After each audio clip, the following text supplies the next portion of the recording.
안녕하세요. 오늘도 사연살롱을 찾아주셔서 감사합니다. 호랑이는 죽어서 가죽을 남기고 사람은 죽어서 이름을 남긴다죠.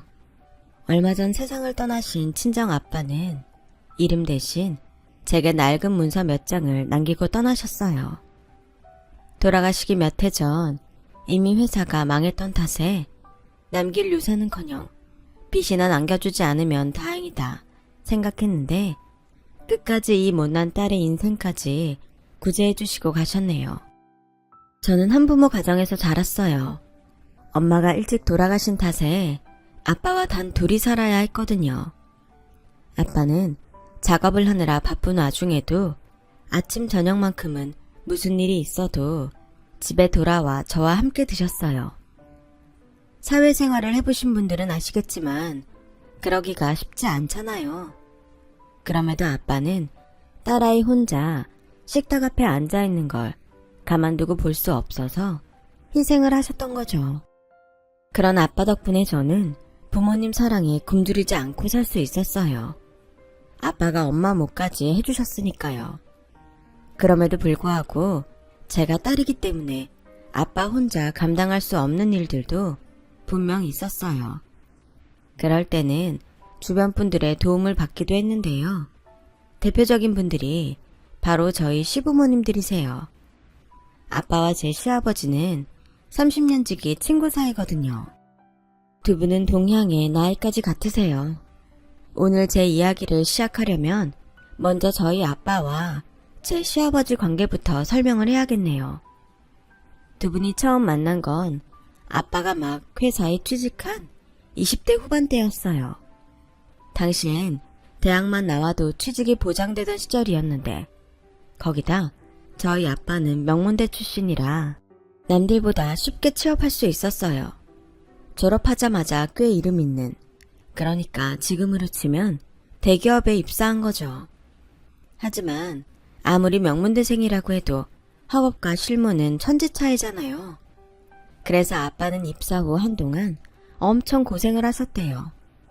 그 모습을 보다 못한 한 선배가 책상 앞에서 고민할 시간이 있으면 직접 현장에 가서 발로 뛰어 얻으라는 조언을 해주었대요.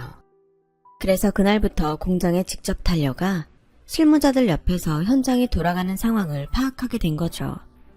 그때 마침 공장에 막 취직해 일을 배우던 제 시아버지를 만난 거예요. 두 분 다 일찍 고향을 떠나와 각박한 서울살이를 하던 중이라 나이도 같고 고향도 같다는 공통점 때문에 금방 가까워질 수 있었대요. 거기다 홍기가 찼음에도 사귀는 사람 하나 없던 처지라 더더욱 두 분은 함께 보내는 시간이 많아졌죠. 툭하면 저희 아빠 자취방에 모여서 맥주를 마시거나 쉬는 날엔 근처 당구장을 찾곤 하셨대요. 주변에선 남자들끼리 붙어 다니니까 둘 다 연애도 못하는 거라고 떨어져 지내라고 했다지만 소용없었죠. 사람들 생각과 달리 저희 아빠와 제 시아버지가 결혼을 서두르지 않은 데에는 그럴 만한 이유가 있었어요. 저희 아빠는 자기 사업을 할 생각을 가지고 있어서 일적으로 어느 정도 자리를 잡은 후에 결혼하겠다 마음 먹은 상태였고, 제 시아버지는 가난 때문에 결혼을 할 처지가 못 됐던 거였어요. 당시 시아버지는 공장에서 번 돈으로 시골에 있는 부모님과 동생들을 먹여 살리고 있었거든요. 당장 그 수입이 끊기면 온 가족이 굶어 죽을 판인데 무슨 결혼 생각을 할 수 있었겠어요. 그러니 꿈도 안 꿀 수밖에요. 거기다 설상가상으로 시골 아버님이 다치시는 바람에 병원비를 대느라 그나마 있던 월세방 보증금까지 털어서 시골집에 보내는 바람에 한동안 공장 사무실에서 숙식을 할 수밖에 없었대요. 아빠는 그 사실을 알고는 시아버지를 아빠 자취방으로 데려와 한동안 두 분이 함께 살았다고 하더군요. 한 집에서 한 입을 덮고 살다 보니 두 분의 우정은 더욱 돈독해졌고, 독자였던 저희 아빠는 제 시아버지를 친형제처럼 생각하게 되었대요. 나중에 어떤 일이 벌어질지 꿈에도 모른 채 말이죠. 그렇게 한 집에서 동고동락하던 두 분은 저희 아빠가 결혼을 하면서 헤어지게 되었어요.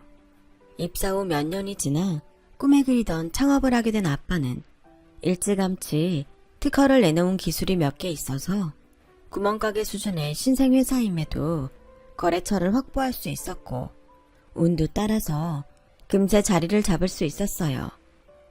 회사가 안정이 되고 나니 결혼하라는 집안의 압박이 거세졌다더군요. 저희 친가에서 정해준 분과 선을 보게 되었어요. 그렇게 저희 부모님은 만나게 되었죠. 아빠는 당시 중학교 음악선생이던 엄마를 보고는 한눈에 반해 선본 지 일주일 만에 청혼을 했대요. 시간을 끌었다간 혹여 다른 사람한테 엄마를 뺏길까봐 조바심이 났다나요? 아빠는 엄마의 청혼에 놀라긴 했지만 역시나 홍기가 차서 주변의 눈총을 받던 터라 어떻게 할까 고민했대요. 일륜지 대사인 결혼을 함부로 결정할 수는 없었으니 더더욱 그랬겠죠. 아빠가 싫지는 않았지만 그렇다고 첫눈에 반한 것 또한 아니었거든요. 그런 엄마한테 아빠는 뚝심 있게 밀어붙였고 그런 아빠의 태도에 결국 엄마도 두 손 두 발 다 든 거죠. 그렇게 저희 부모님이 결혼을 하고 이듬해 시아버지도 결혼을 하셨어요. 신혼집 차릴 돈이 없어서 결혼을 미루려는 걸 저희 아빠가 월세방 보증금을 만들어주셔서 다행히 신접살림을 차릴 수 있었어요. 그때부터는 아빠와 저희 시아버지뿐만 아니라 엄마와 저희 시어머니도 친구처럼 가깝게 지내셨어요. 결혼은 저희 부모님이 먼저 했지만 출산은 저희 시부모님이 먼저였어요. 남편과 저는 1년 차이로 어릴 때는 거의 공동육아에 가까울 정도로 먹고 자고 싸며 함께 자랐답니다. 하지만 제가 유치원에 들어가기도 전에 엄마가 교통사고로 세상을 떠나셨고 이후로는 전보다는 소원한 관계가 돼버렸어요. 여자들끼리 모여 함께 육아할 때보다는 아무래도 거리감이 생겼거든요. 비록 집안끼리는 전보다 왕래가 덜했지만 그래도 아빠와 시아버지는 여전히 돈독한 관계를 이어가셨어요.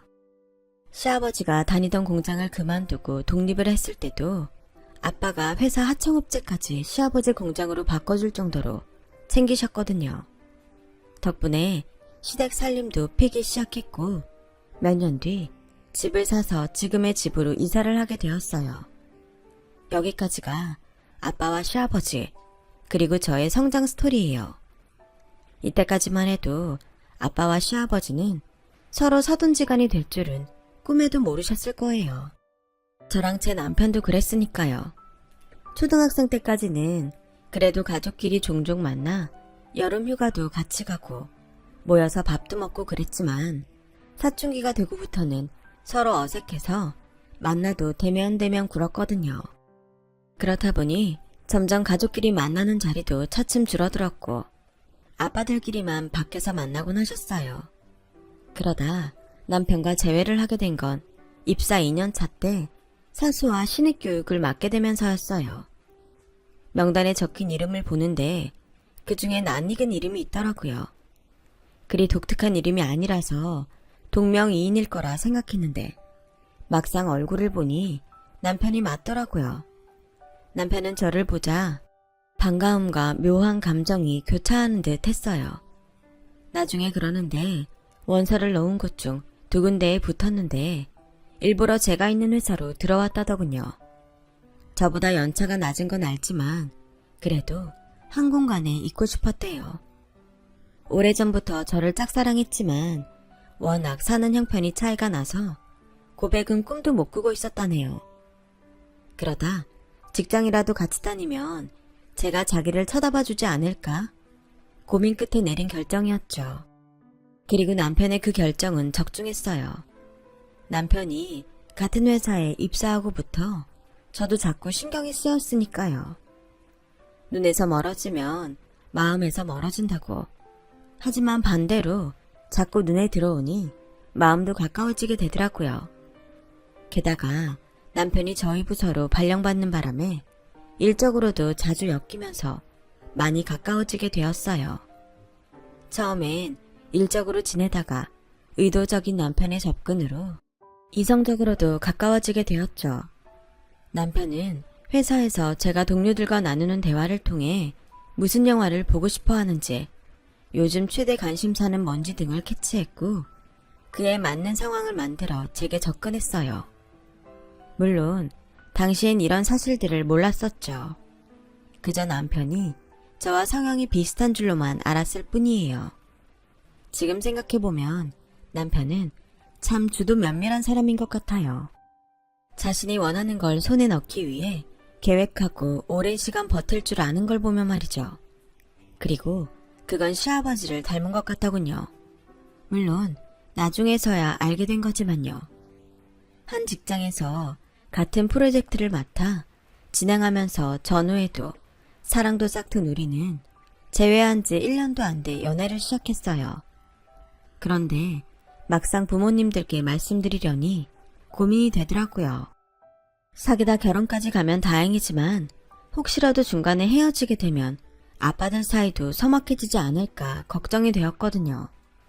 그래서 결혼까지 가게 되면 그때 부모님들께 말씀드리기로 하고 일단 연애를 시작했어요. 서로의 어린 시절부터 집안 사정까지 속속들이 아는 사이라 어떤 면에선 자연스럽고 편했어요. 하지만 상대를 너무 잘 안다는 게 때로는 불편하기도 하더라고요. 예를 들어 감추고 싶은 연애자나 학창시절 말썽을 부렸던 것까지 죄다 알려진 상태라 때때로 얼굴이 화끈거릴 때가 있거든요. 영화에서처럼 기억을 지우는 펜이라도 있다면 좋을 텐데 말이죠. 그래서 서로의 과거에 대해서 묻지 않기로 룰을 정했어요. 창피한 기억은 서로 잊어주기로요. 그렇다고 있었던 일이 없던 일이 되는 건 아니었지만요. 아무튼 직장에서도 집에서도 우리의 연애 사실을 아는 사람은 아무도 없었어요. 그렇게 비밀 연애를 2년 동안 지속하던 우리는 어차피 할 결혼이면 빨리 해서 남들보다 일찍 자리를 잡자 생각하곤 부모님들께 교제 사실을 말씀드렸어요. 시댁에서는 쌍수 들고 환영이었고 저희 아빠는 뜨뜻미지근한 반응을 보이셨어요. 아빠, 반응이 왜 그래? 상준씨 마음에 안 들어서 그래? 아니, 그게 아니라 너무 잘하는 사이에 사돈을 맺는 게 좋은 건지 잘 모르겠어서 말이야. 상준이야, 사람 됨됨이도 괜찮고 능력도 있고 생활력도 있는 녀석이라 사윗감으로 최고지. 어쩌면 그때 이미 아빠는 제게 닥칠 불행을 감지하셨는지도 몰라요. 누구보다도 저희 시댁 어른들에 대해 잘 아는 분이 바로 아빠였으니까요.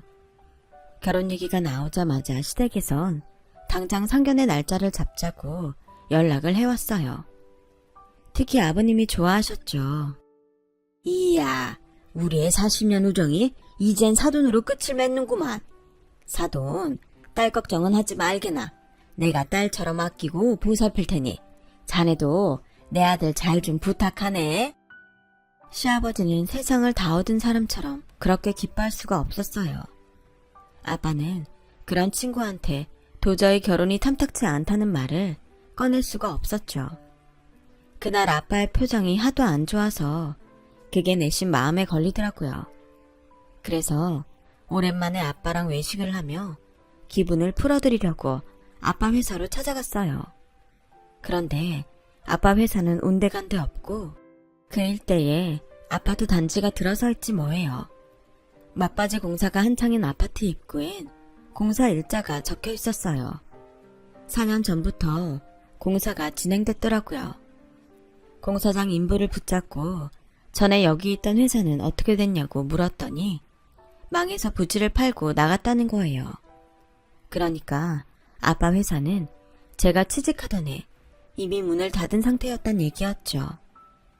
그럼 그동안 아빠는 어디서 무얼하고 계셨던 걸까요?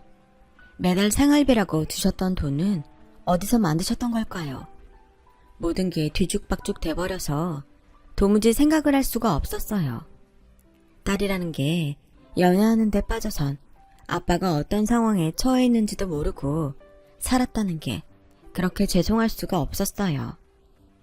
평생 아빠 그늘에서 편하게 살았던 제가 너무 한심하고 화가 났어요.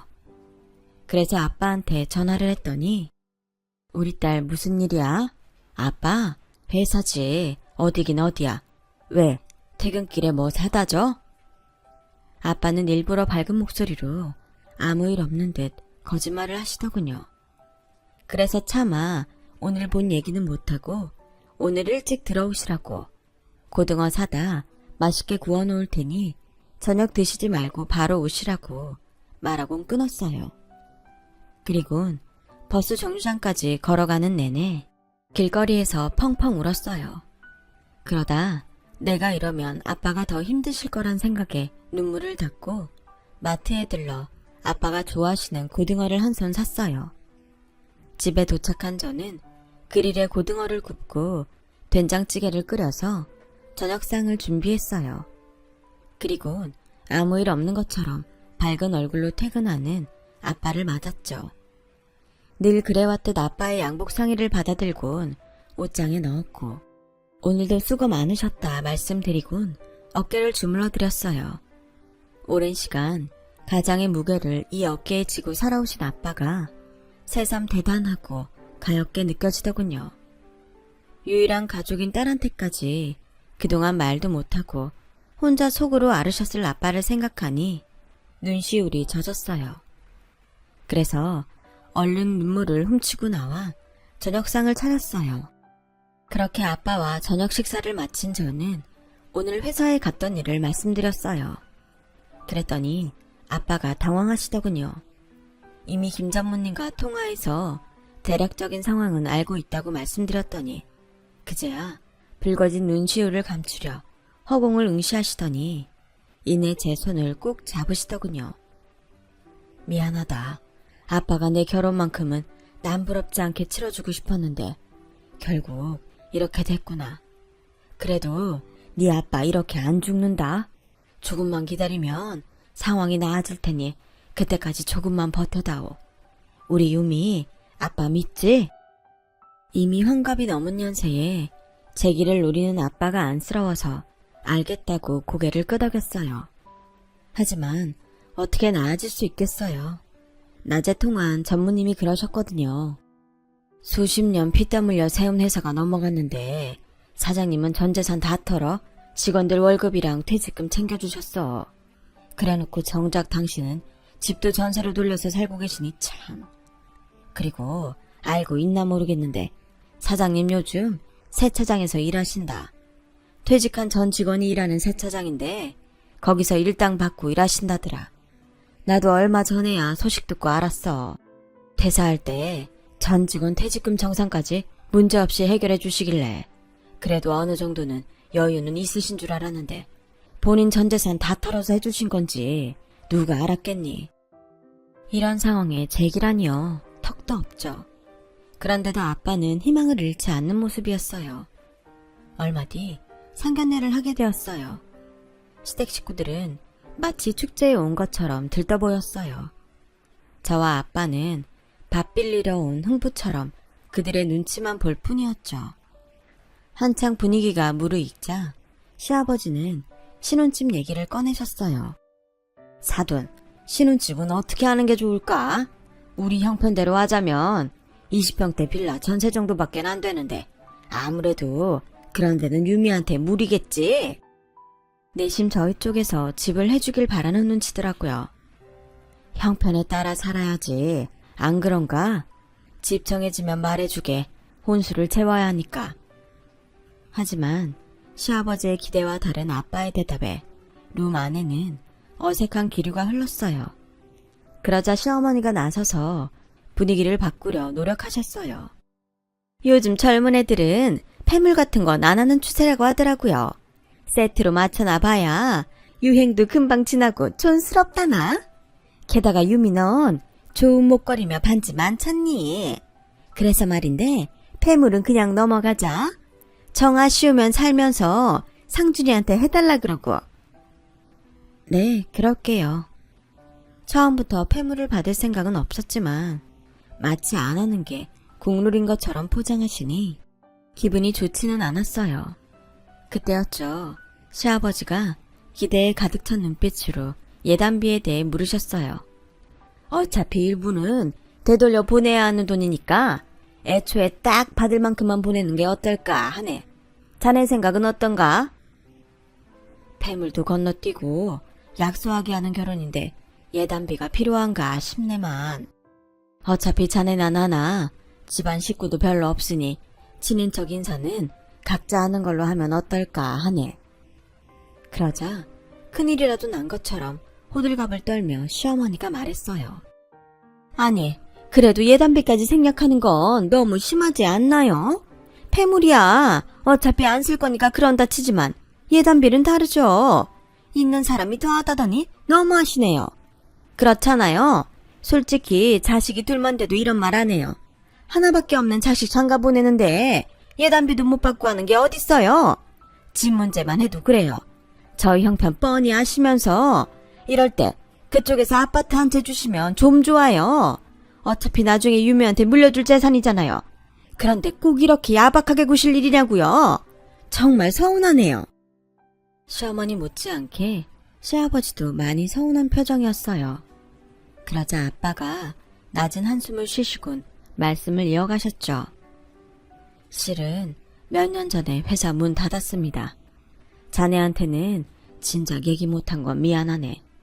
자네한테 부담 줄까봐 일부러 숨기고 있었네. 회사 정리하면서 그간 일해온 직원들 월급이랑 퇴직금 정산해주고 나니 수중에 남은 돈이 없네.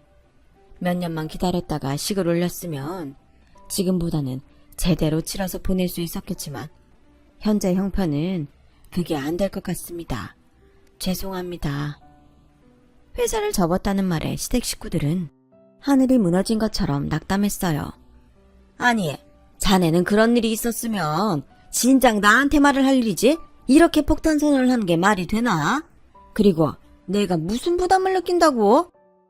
아무래도 자네하고는 그 문제도 있고 하니까 내 딴엔 그렇게 생각했지. 그땐 그 말이 무슨 소린지 몰랐는데 알고 보니 돈 문제더라고요. 10여 년 전쯤인가 시아버지가 사고를 치시는 바람에 한때 시댁이 휘청했던 적이 있었어요. 한때 시아버지는 공장 일이 잘 안 되자 도박에 빠져 사셨던 적이 있었는데 그 바람에 저희 아빠 회사 납품 기일을 못 맞춰서 손실을 끼친 적이 있었거든요. 그 바람에 저희 아빠 회사에서는 시아버지 공장과 거래를 끊어야 한다는 얘기가 나왔고 아무리 사장이라지만 아빠가 더는 친구 회사를 감싸줄 수가 없게 된 거예요. 손해 입은 부분은 저희 아빠가 수습을 하는 대신 거래를 끊게 된 거였죠. 그런데 여기까지는 겉으로 드러난 상황이었고 이면에는 다른 문제도 있었어요. 바로 돈이었죠. 거래도 끊긴 데다 시아버지가 도박으로 날린 돈 때문에 공장이 넘어가게 된 거였죠. 그래서 집을 팔아 공장을 잡아야 할 판이었어요. 그때 아빠가 이자 없이 수억을 빌려주셨고 시아버지는 각서와 담보라며 집 문서를 내주셨어요. 아무리 친구 사이라지만 돈 문제는 확실히 해야 한다면서요. 각서에는 10년 안에 이 돈을 못 갚으면 집을 내주겠다고 명시해 두었더라고요. 그러니 아빠 입장에선 당신 사업이 망해 생활이 어렵다는 걸 친구가 알게 되면 그 돈을 갚아야 한다는 부담감이 생기지 않을까 해서 일부러 회사 문 닫은 얘기를 안 하신 거죠. 그런데 그날 보니 시아버지는 그 일을 까맣게 잊고 있었던 것 같았어요. 애초에 돈을 갚을 생각이 없었던 사람처럼 말이죠. 그래서 그날 상견례가 끝난 뒤 아빠가 제 시아버지랑 두 분이서 따로 술을 마시며 그 얘기를 했더니 그제야 생각난 듯 눈을 동그랗게 뜨고는 놀라더래요. 그날 밤 술에 취해 늦게 집에 돌아온 아빠는 침통한 표정이셨어요. 아무래도 두 분이 말다툼을 하셨던 모양이에요. 그 일이 있고 일주일쯤 지났을까요? 아침부터 남편한테 전화가 왔더라고요. 회사에서 곧 볼 텐데 말이죠. 전화를 받았더니 남편이 난처한 목소리로 시아버지를 바꿔주더라고요. 시아버지는 다짜고짜 아빠를 바꾸라고 하시며 네 아빠는 왜 그렇게 전화를 안 받냐고 짜증을 내셨어요. 전화를 받은 아빠는 점점 안색이 어두워지셨죠. 그리곤 짧은 대답을 끝으로 전화를 끊으셨어요. 제가 무슨 일이냐고 물었더니 옹졸한 놈 같으니라고. 유미야, 너 이 결혼 후회하지 않겠니? 지금이라도 안 늦었으니까 다시 한번 생각해보는 게 어때? 그래서 무슨 일인지는 몰라도 두 분이 싸웠다고 자식들 혼사까지 그만두라고 하는 건 너무한 거 아니냐고 따졌어요. 그러자 아빠는 잠시 숨을 고르시더니 신혼살림은 시댁의 차리라고 그러는구나. 자세한 건 회사 가서 이서방한테 들어라. 고래 싸움에 새우등 터진다고 아빠들 싸움에 저희만 피해를 보게 됐지 뭐예요. 회사에 가서 남편한테 물었더니 시아버지께서 도저히 전셋집 마련이 힘드시다고 한 몇 년 집에 들어와 살라고 하셨다는 거예요.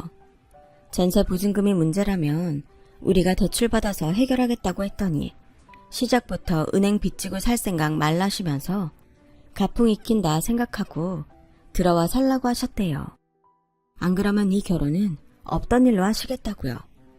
자기야, 딱 3년만 참고 살자. 따지고 보면 아빠 말이 틀린 것도 아니야. 3년이면 너랑 나랑 최소한 몇천은 모을 거 아니야. 이자도 안 내고 돈도 모을 수 있으니까 우리 그렇게 하자. 응? 솔직히 싫었어요. 우리 집이 망하지만 않았다면 당장 아빠한테 말해서 전셋집 하나 구해달라고 부탁하고 싶은 심정이었죠. 하지만 혹여 제가 그런 말을 꺼낸다면 당장 아무것도 못해주는 아빠 심정이 어떻겠어요. 그래서 어금니를 꽉 꿰물고 그래, 한번 살아보자 결심했죠. 결혼을 앞두고 아빠는 혼자 큰 집에서 살기 불편하다시며 작은 전셋집을 얻어 이사를 하셨어요. 제 짐은 시댁 남편 방으로 들어갔고요. 집도 좁은데 시부모님의 시동생까지 총 5식구가 복잡거리고 살려니 생각만 해도 한숨이 났어요. 그렇게 40년 우정에 금이 가며 치룬 결혼식이 끝나고 본격적인 10월드 입성을 하게 되었죠.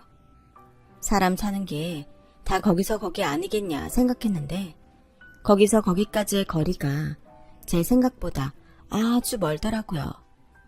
시어머니는 제가 들어오고부터 아예 주방일에서 손을 떼셨어요. 청소며 빨래도 마찬가지고요. 결혼 전에는 그렇게 저를 예뻐하던 시아버지도 툭하면 예단비 얘기를 꺼내시며 마치 저를 원수의 딸을 보듯 하셨죠. 시동생은 밖으로 도느라 집안일엔 관심도 없었고요. 처음엔 제 기분을 맞춰주려고 무진 애를 쓰던 남편도 시간이 지나자 마치 나와 방만 셔어에 사는 룸메이트처럼 제 일에 무관심했어요. 이런 게 결혼 생활인 줄 알았다면 절대로 하지 않았을 텐데 후회하며 하루하루 버텨나가고 있었죠. 그러던 어느 날이었어요.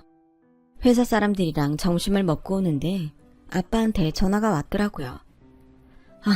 신 사장님 따님 휴대폰이죠. 전 세차장 사장인데요. 신 사장님이 방금 쓰러지셨어요.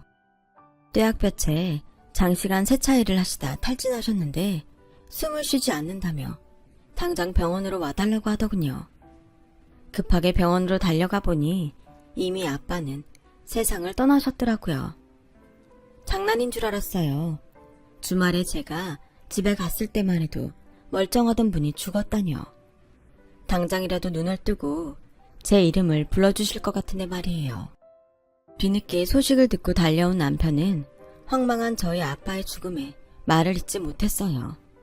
장례식 내내 무슨 정신으로 버텼는지 모를 정도로 저는 정신을 차릴 수가 없었어요. 더 이상 아빠가 세상에 없다는 생각을 하자 현실을 부정하고 싶었거든요. 남편이 옆에 서 있는데도 저 혼자 허허 벌판에 서 있는 기분이 들었어요. 나는 이제 정말 고아가 됐구나 싶은 게 눈물만 흐르더군요. 그런데 그런 제 눈물을 단번에 씻어준 사람이 있었어요. 바로 시아버지였죠. 시아버지는 장례가 끝나자마자 저희 친정에 찾아와 조의금 박스부터 찾으셨어요. 그리곤 100만원씩 다발로 묶여있는 돈 중 10다발을 종이봉투에 넣으시곤 이건 니들 결혼할 때 못 받은 예단비라고 생각해라. 아무리 생각해도 예단비 못 받은 게 자꾸 마음에 걸려서 안 되겠더라. 네 아빠 그렇게 보내고 경황 없을 테니 한동안 여기서 지내도록 해라. 안 사람한테는 내가 말해두마. 아버님, 지금 뭘 하시는 거예요? 저희 아빠랑 40년 지기 친구 아니세요? 그런데 어떻게 친구 죽자마자 조이금부터 가로챌 생각을 하세요? 장례식에 빈손으로 오신 건 가족이니 그런가 보다 넘길 수 있어요. 하지만 조이금까지 손대실 줄은 정말 몰랐네요. 그깟 예단비가 친구보다 더 중요한가요? 그런 거냐고요. 나라고 이러고 싶어 이러냐? 애초에 예단비 안 주고 입 닦은 건 네 아빠 아니냐? 나 나쁜 사람 만들지 마라. 나쁜 건 네 아빠니까. 아무리 친구 사이래도 돈 관계는 확실히 해야 하는 거 아니냐? 순간 결혼 전에 아빠가 화가 잔뜩 나서 돌아오셔선 제게 하셨던 말이 불현듯 떠올랐어요. 10몇 년 전 아버님이 써준 각서와 집 계약서 얘기였죠. 아, 아버님이 그렇게 돈 관계가 철저한 분인 줄은 몰랐네요. 네, 그럼 이참에 아버님식으로 우리 계산 좀 해볼까요? 정확히 12년 전에 아버님이 집담보로 저희 아빠한테 빌려가신 3억 5천만 원. 기억하시죠? 10년 안에 그 돈 못 갚으면 집이라도 대신 주겠다고 계약서까지 가져오셨죠. 근데 올해로 딱 12년 됐네요. 아니, 네가 그걸 어떻게 알아? 네 애비가 너한테 그 돈 꼭 받으라고 그러디? 내가 돈 떼어먹을까봐. 그리고 그 당사자가 죽은 마당에 이제와 그딴 각서가 무슨 소용이냐? 난 그 돈 못 준다. 받고 싶으면 죽은 네 아빠 데려와. 왜 이러세요? 부모가 죽으면 재산도 채무도 자식이 물려받는 거 모르세요? 전 아빠 재산 포기할 생각 없어요. 그러니까 오늘까지 제 앞에 3억 5천 가져오시던가 아니면 집 비워주세요. 합의는 없습니다. 아, 그리고 아드님한테도 전해주세요. 난 너같이 무능한 룸메이트 필요 없으니까 당장 이혼하자고요. 다 들으셨으면 제 집에서 나가주세요. 그제야 시아버지는 이 싸움에서 자신이 얼마나 불리한 상황인지 눈치를 챘는지 저를 붙잡고 싹싹 빌기 시작했어요. 하지만 이미 바닥까지 다 본 상황에 이깟 사과가 무슨 소용이래요. 이래서 검은 머리 짐승은 돌보는 게 아니라고 했나 보네요. 그동안 저희 아빠가 아버님한테 얼마나 잘해주셨는데 그깟 돈 몇 푼에 인간이기를 포기하세요? 전요, 저희 아빠처럼 마음이 넓은 사람이 아니라서 아버님 같은 사람 근처에 두고 싶지도 않네요. 그러니까 더는 안 보고 살았으면 좋겠습니다. 당장 나가세요. 그날 이후 저는 남편과 이혼을 했고 소송을 통해 시댁 식구들이 살고 있는 집도 뺏었어요. 거기다 결혼 파탄에 이르게 한 시아버지와 그런 상황에도 늘 수수방관했던 남편을 상대로 정신적 피해 보상과 그에 따른 위자료를 청구했어요. 하루가 멀다 하고 회사와 저희 집으로 찾아와 소송을 벌이던 시댁 식구들은 접근금지 명령을 받았죠. 그런 사실이 회사에 알려지자 남편은 부서 이동을 신청했고 남편의 발행과 달리 회사는 남편을 지방 계열사로 보내버렸어요. 그렇게 시간이 흘러 아빠 일주기가 다가왔어요. 저는 회사에 월차를 내고 모처럼 아빠를 위해 상을 차렸죠. 저희가 제사를 지내는 집이 아니라서 거창하게 제사상까지는 아니고 평소 아빠가 좋아하시던 음식들로 상을 차렸어요. 아빠랑 같이 밥을 먹는다는 생각으로 정성껏 준비를 하고 있는데 초인종이 울리지 뭐예요. 문을 열어보니 아빠 회사에서 일했던 직원 몇 분이 찾아오셨더라고요. 제사상에 술이라도 올리려고 왔다고요. 그래서 그분들을 모시고 다 함께 저녁 식사를 했어요. 그런데 마지막까지 아빠와 함께 일했던 전 직원이자 세차장 사장님이 이상한 얘기를 하시더라고요. 분명히 들었어요. 회사 건물에 딸린 공장 부지가 하도 넓어서 팔 때 액수를 깎아주는 대신 거기에 건설될 아파트를 세 채 받기로 했다고요. 계약서에도 명시돼 있다던데. 몇 년 뒤면 입주 시작된다고 그때 되면 따님한테 한 채 주시겠다고 얼마나 좋아하셨는데요. 하필 형편 어려울 때 시집 보내느라 혼수도 부실하게 해서 보냈다고 얼마나 마음 아파하셨는지 몰라요. 혹시 몰라 손님들이 가시고 아빠가 남긴 서류들 중에 건물과 공장 부지를 판 계약서를 찾아보았는데 정말 세차장 사장님 말대로 그런 조항이 있더라고요. 그것도 가장 큰 평수로 세 채나 받기로 했더라고요. 아빠가 몇 년만 참으면 이라고 했던 말의 뜻이 이거였던 거죠. 다음날 아파트 사무실로 찾아가 담당자를 찾았더니 그분이 안 그래도 수차례 전화를 해도 안 받고 우편으로 서류를 보내도 반송이 되길래 걱정했다면서 65평짜리 세 채를 제 명의로 해주시겠다고 하더라고요. 그 전에 상속세와 이런저런 세금을 납부해야 한다고 해서 변호사를 선임해 일처리를 했어요. 세 채 중 한 채는 제가 살기로 하고 나머지 두 채는 세를 놓기로 했어요. 세금은 이혼하면서 챙긴 돈으로 처리를 했고요.